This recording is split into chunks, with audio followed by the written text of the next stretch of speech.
Hey guys and girls, how's it going? It's Glen Kellaway coming to you from the basement. It is Wednesday afternoon, just shortly after lunch. I'm really excited about an album that just came to me yesterday. I've been waiting for it. I pre-ordered it about 2 months ago. For you classic rockers, you're probably going to turn away pretty quickly. For anybody who's interested in roots music and just different kind of artists and hearing about different artists, hopefully you'll stick around. Um, Here's the album: Bela Fleck, My Bluegrass Heart. Now, first of all, let me tell you a bit about Bela. Bela's a five-string banjo player. Um, he got interested in the banjo in the mid 60s, watching the Beverly Hillbillies and hearing Earl Scruggs, and it just called to him. And he quickly became a musical phenom. He studied with all the great players, Tony Trischka being his major mentor in New York City. And at the age of like 18, he was like, even Tony was going, "I got nothing else to show you, man. You just do your thing." So he ended up in a band called Tasty Licks. That was at it was a bluegrass band out of Boston. Um, I discovered Bela because I've been playing banjo since the mid '70s, and one of my teachers was a young guy who was really into playing some wacky stuff on the banjo. It wasn't bluegrass stuff. He was playing jazz and classical and just a great musician. And he introduced me to Bela. So watch out for this young buck who's coming up. So I kept my eyes open, and Bela put out. I didn't get the Tasty Licks album right away because I wasn't really aware of it then. But Bela put out his first solo album around 1979 called Crossing the Tracks. And there was a lot of bluegrass stuff, but really advanced, progressive type stuff. It wasn't your three chord Foggy Mountain Breakdown stuff, which is awesome anyway. But um, one song in particular caught my eye. He did a cover of Chick Corea's Spain. Now everybody knows the song Spain if you're a Miles Davis fan. He did the great album Sketches of Spain, which is based on the Spain melody that Chick Corea came up with. Um, anyway, hearing that, I just lost my mind. It actually introduced me to jazz and started getting me thinking, wow, there's more to music than, the Beatles and Led Zeppelin. Um, so uh, followed Bela really closely after that. He left Tasty Licks and ended up in a band called Spectrum. That's where I first met Bela. Um, I was working at a bluegrass festival called the Carlisle Bluegrass Festival. It used to take place out by the Hamilton area somewhere. It was a real famous festival, and they had all kinds of people. It was just a crazy party for 3 days. So anyway, I worked there, and I didn't know Bela was going to be there, but he's there with Spectrum. And I got a chance to talk to him a little bit, and I actually asked him if Chick Corea had heard his banjo version of Spain, and he said yes, he had. And watching Bela play, it was amazing. Um, so I am going to sneeze. You're going to have to wait.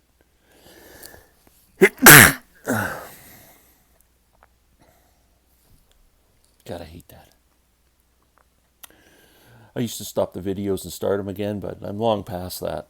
I'm in past the 4 minute mark here, so we're going to do it. So anyway, um, Bela kept progressing and putting out solo albums and working with a lot of the great acoustic players from the '70s: Sam Bush, Jerry Douglas, David Grisman, Tony Rice. Like all the, if you're into any bluegrass, newgrass stuff, you know these guys.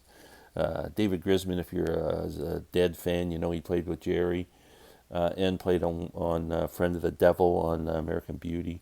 Um, anyway, they were all just one big gang of these young rock and uh, phenoms who grew up with a rock mentality but loved acoustic instruments and brought that into the music and brought in elements of jazz and blues and rock and bluegrass. It was just newgrass, newgrass music.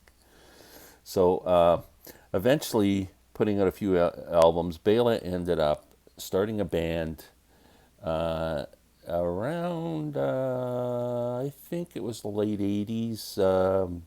He started a band called Bela Fleck and the Flecktones. Now, Bela Fleck and the Flecktones are Victor Wooten, one of the greatest bass players ever. If you don't know Victor, just look up Victor Wooten on YouTube and watch this man play. He's incredible. So they took Victor and Bela and Victor's brother, Roy Wooten, who they called Future Man because he played this whacked out homemade drumatar, he called it, that had all kinds of triggers and switches on it, which gave synthetic drum sounds. Amazing. And also Howard Levy, a session musician from Chicago who could play incredible keyboards and the most incredible chromatic harmonica you ever heard. So it was quite an eclectic mix of four guys. And they developed a sound that was based on jazz. It was jazz, blues, R&B, soul, funk. It's just the most incredible band. If you haven't heard Bela Fleck and the Flecktones, look them up on YouTube and watch. It's just, you don't have to be a fan of banjos or anything to just admire this music. And so I was a Flecktones fan from the start. The album came out, the first album, 89, I think, maybe. And they came to Toronto, played in a little club, and I saw them, sat right in the front row. And then my wife Lynn and I followed them around through the 90s all over the place. So we went down to South Carolina, just from Toronto, South Carolina. We saw them in Cleveland. We saw them in Buffalo. We saw them in Boston. We saw them in Rochester. Saw them in Colorado, Telluride Music Festival, many times in Toronto, just countless. I was a Fleckhead. It was like being a deadhead, except I wasn't taping. So anyway, I got a chance to see Bela a lot of times and just would go up to him and say hello and everything. Nicest guy on the planet. And one time when they were playing in Toronto, they were playing at this place called Ontario Place Forum, which was down by the water, and it was kind of an not amusement park, but a water park, and it had an amphitheater there, and they were opening for the Holly Cole Trio. So I bought tickets, and I bought tickets for my wife and my two daughters, who were, I think, maybe 12 and 15 at the time, maybe somewhere around there. Anyway, so I went down early that day with my daughters, and we went on in the water park and let them play around all day. We thought we'd just hang out until concert time. My wife was working. She met us after work. But during that day, we're walking along, and who comes walking up the path but Bela and Victor and Roy and Howard, the Bela Fleck and the Flecktones. And I was wearing a Flecktones hat, much similar I'm wearing the Bela Fleck hat today. And I was wearing a Flecktones t-shirt. I was all just dressed to Flecktones to the nines, and they went, hey. So we started talking, and I said, where you going? And they said, they're going bungee jumping. So they said, do you want to come along? And I went, well, I'm not bungee jumping. But so me and my daughters went and followed them over to where you do the bungee jumping. And they were there for like an hour or more, kind of, doing their thing, and got a chance to sit and talk to Bela for quite some time, which was really cool. And then the show that night was amazing, like they always are.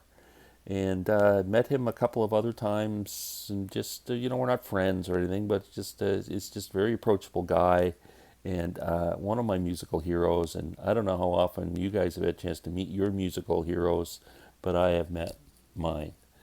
And anyway, let's get back to this album.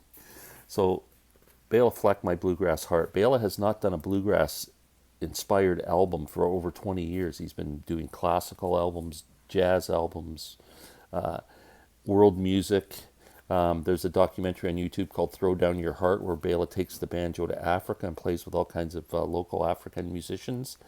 And it's just an incredible documentary, Throw Down Your Heart.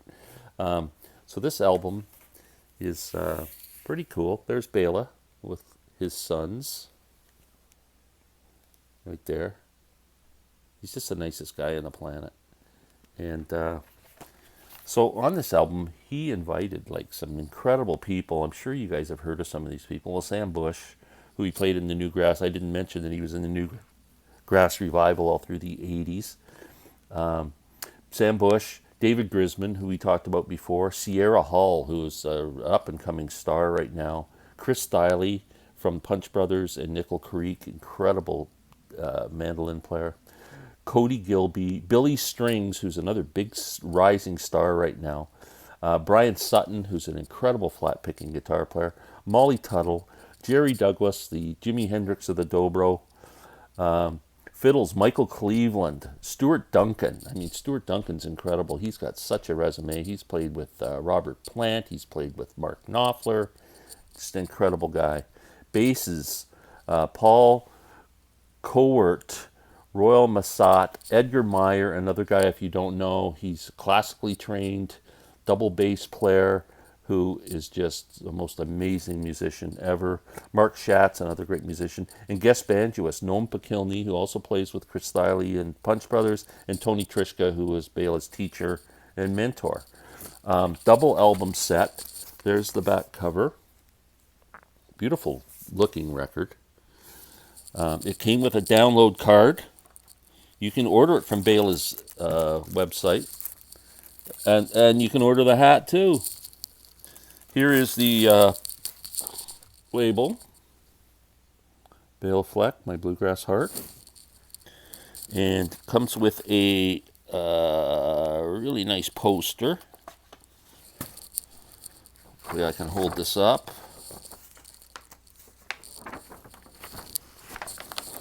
I try. Beautiful poster that will make my wall. And on the back of it is My Bluegrass Heart. There's Bela. And hi folks, and welcome to My Bluegrass Heart. It's a whole story of the record, and I'm so happy to have this. I played it, like, it arrived yesterday afternoon, and I played it yesterday 2 times through, and it sounds incredible. The separation in the instruments and everything's so clear and beautiful, and the playing is incredible. It's really intense, progressive bluegrass music. It's not hillbilly music, if that's what anybody's thinking. Just check it out, My Bluegrass Heart, and check out Bela Fleck. I just love this man. Thanks everybody for watching. I hope I turned somebody on to a new artist here. We'll talk soon. Love you all.